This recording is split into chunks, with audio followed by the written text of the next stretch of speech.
আসসালামু আলাইকুম। দেখেন এখানে আমি ড্রাগন ফল নিয়েছি, এটা দিয়ে আমি জেলি বানাবো। এই জন্য আমি সুন্দর করে এগুলো হাতে সুন্দর করে এগুলো ভেঙে নিতেছি আগে, চুলায় দেওয়ার আগে। আমি সুন্দর করে হাতের দ্বারা সম্পূর্ণ ভেঙে নিব।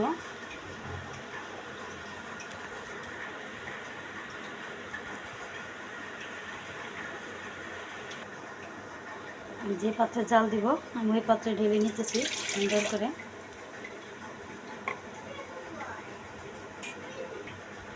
এটা 1 চামচ পরিমাণ চিনি দিয়ে দিলাম, যেহেতু জেলিটা হয়তো মিঠা হবে না, এই জন্য মিঠা করার জন্য, মিঠার কারণে আমি জেলিটা ব্যবহার করলাম, চিনিটা দিলাম। এটা আমি চুলায় বসিয়ে দিতেছি।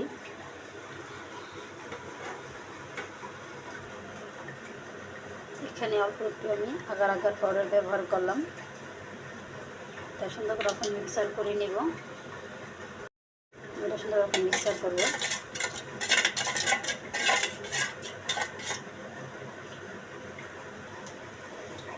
এটা তেমন জাল দিতে হয় না, কারণ যেহেতু এটা হালকা জাল দিলে হইব।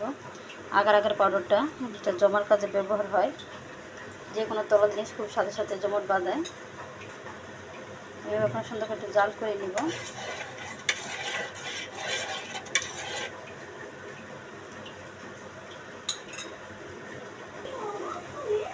দেখেন আমার জাল করা হয়ে গেছে, আমি এভাবে জাল করে নিতেছি।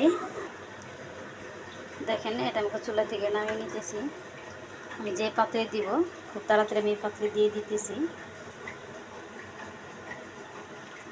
মেটেই পাত্রে দিয়ে দিলাম।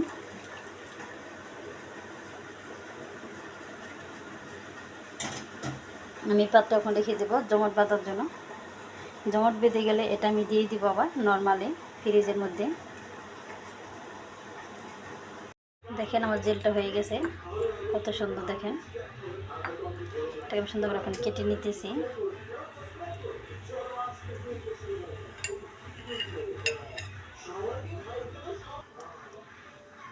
এই যে দেখেন জেলটা কত সুন্দর হয়েছে।